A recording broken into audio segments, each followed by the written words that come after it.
आनंद मार्ग का आदर्श शैवाचार, गणपत्याचार, वैष्णवाचार, शाक्त्याचार्य का संमिश्रण है। और ये जितने भी आचार हमने कहा है ये तंत्र का परिभाषा है। वो शैवाचार हो, वैष्णवाचार हो, गणपत्याचार हो, शाक्ताचार हो, ये सभी तंत्र का ही आधार है। जैसे कि आप जानते हैं तंत्र जो है वो आध्यात्मिकता का मुख्य बिंदु है।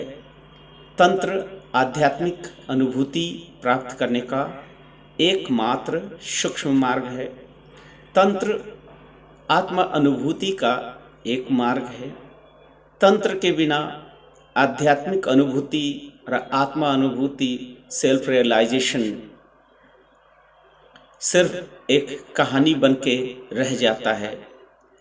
इसीलिए आनंद मार्ग के जो व्यवहारिक पद्धति है, आनंद मार्ग के जीवन शैली में योग और तंत्र मुख्य भूमिका निभा रहा है। सिर्फ इतना ही नहीं, इतिहास के अब तक जितने बड़े ऋषि हुए, मुनि हुए, दार्शनिक हुए, उनको जीवन के अनुभूति के लिए तंत्र के और योग के मार्ग के माध्यम से ही आगे बढ़ना पड़ा है। आध्यात्म विज्ञान में सबसे बड़ी बात होती है कुल कुंडलिनी शक्ति को जागृत करना, सुप्त दैवीय शक्ति को जागृत करना। अर्थात सुप्त दैवीय शक्ति को जागृत करने का जो विज्ञान है वही तंत्र और योग है। जब तक आप अपने जीवन में तंत्र और योग का नियमित अभ्यास नहीं करते हैं तब तक आध्यात्मिक अनुभूति एक सिर्फ काल्पनिक बातें रह जाती हैं, किताबें बातें रह जाती हैं। आनंद मार्ग के जीवन शैली और आनंद मार्गियों के जीवन शैली में तंत्र योग एक नियमित अभ्यास की चीजें हैं। सुबह उठने से पहले और बेड अर्थात बिस्तर पे जाने के पहले हर आनंद मार्गियों के जीवन में इन तंत्र और योग रूपी जो आध्यात्मिक अनुशीलन को अनिवार्य करना होता है। किंतु तंत्र और योग ये पारंपरिक जो अनुष्ठान मूलक जो भी मजहब है, धर्म मत है, उससे बिल्कुल अलग है, क्योंकि इसमें किसी प्रकार का रिचुअल्स है नहीं और रिचुअल्स की ज़रूरत भी इसमें नहीं होती है। क्योंकि आध्यात्म विज्ञान ये कहता है कि परम पिता परम ब्रह्म वही जगत के सृष्टा हैं और उनके साथ तुम्हें अपना एक व्यक्तिगत संबंध स्थापित करना है। अर्थात वो तुम्हारे है, तुम उनके लिए हो। तुम्हारी जीवन की आदि, मध्य और अंत सिर्फ और सिर्फ परमात्मा के लिए ही है, परमात्मा के अनुभूति के लिए है, ब्रह्म उपलब्धि के लिए है। हमारे भारतीय तंत्र सार, हमारा भारतीय जितने भी ग्रंथ हैं वो यही मानता है कि आध्यात्म अनुभूति अर्थात आत्म मोक्ष यही जीवन की संप्राप्ति है, परम प्राप्ति है, परम पद की प्राप्ति है। हम लोग ध्रुव प्रहलाद के कहानियों में भी ये शब्द को पाते हैं, परम पद की प्राप्ति।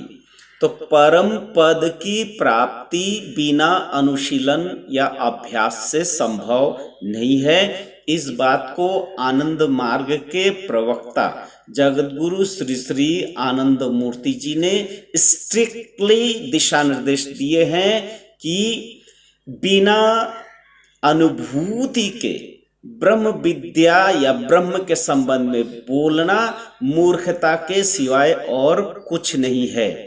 सिर्फ किताब को पढ़ के ब्रह्म अनुभूति नहीं हो सकती है, आत्म उपलब्धि नहीं हो सकती है।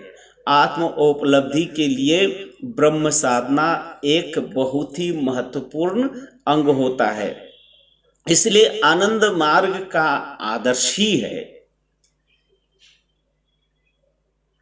आत्ममोक्षार्थम जगत हिताय च, अर्थात आत्म की मोक्ष, आत्मा की मुक्ति, अर्थात आत्मा की जो मुक्ति, प्रकृति के बंधनों से मुक्ति, प्रकृति के सतो रजो और तमो गुण के बंधन से मुक्ति पाने के लिए मनुष्य को प्रकृति पर अपना विजय हासिल करनी है, अर्थात अविद्या माया पर विद्या माया का प्रभाव डालना पड़ेगा। और साधना एक ऐसी पद्धति है, विद्या अविद्या के बंधनों से ऊर्ध्व में जाकर एक ऐसी अवस्था है जहाँ पर सिर्फ चेतना ही चेतना है, वहाँ पर प्रकृति का किसी प्रकार का माया जाल नहीं है, माया बंधन नहीं है। अर्थात ब्रह्म उपलब्धि एक अभ्यास का चीज है जो साधना के द्वारा संभव है। उसके बाद इस ब्रह्म साधना में समाज सेवा का इम्पोर्टेंस क्या है, तो ये तो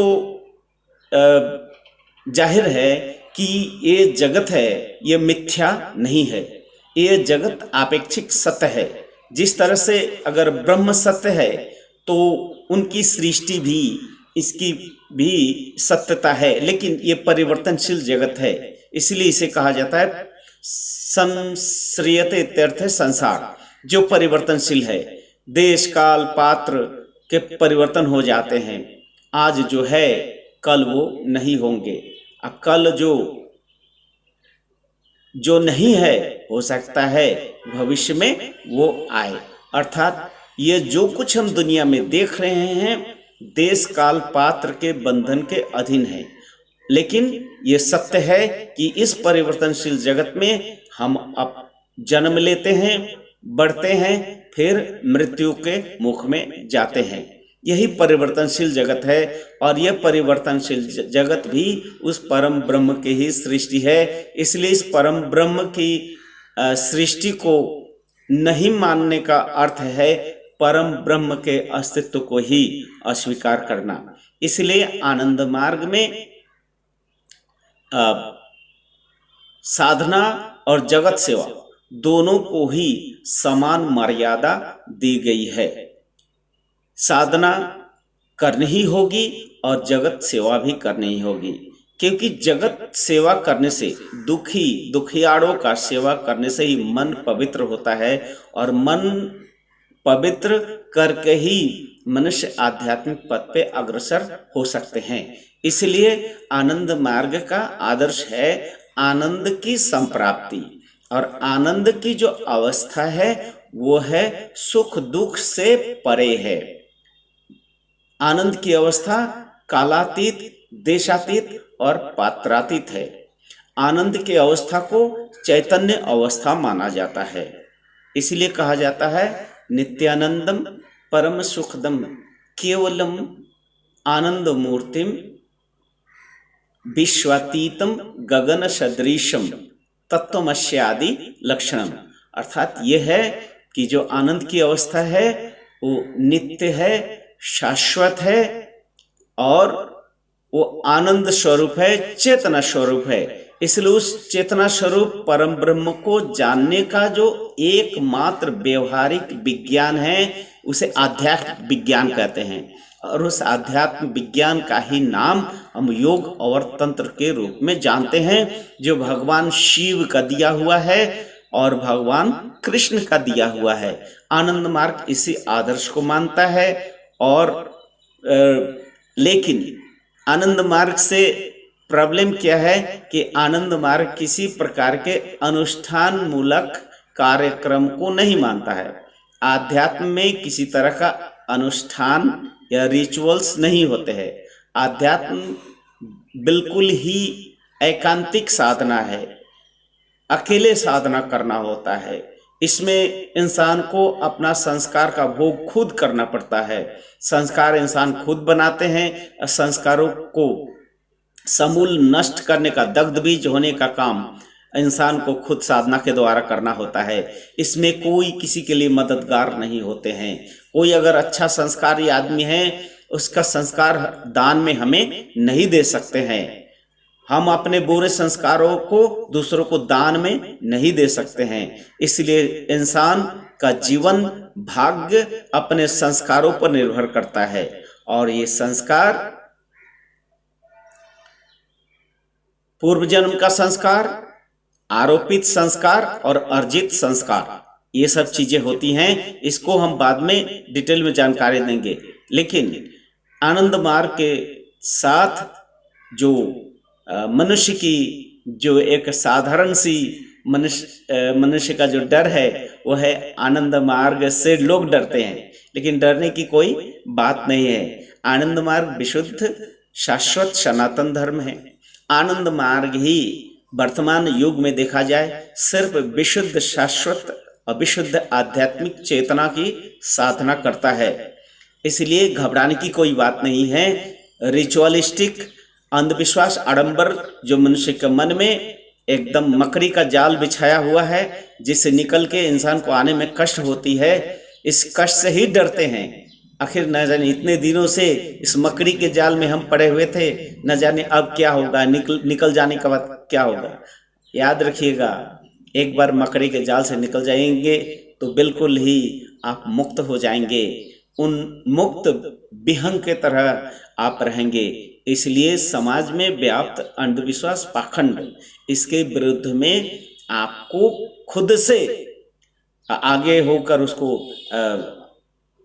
चूर्ण विचूर्ण करना है और विशुद्ध आध्यात्म को स्वीकार करके जीवन को सफल बनाना है, परम पद की प्राप्ति करनी है। आनंद मार्ग आपका मार्ग है। आनंद मार्ग मनुष्य का मार्ग है। संपूर्ण मानव जाति, संपूर्ण सृष्टि के उत्थान के लिए आनंद मार्ग है। धन्यवाद, नमस्कार।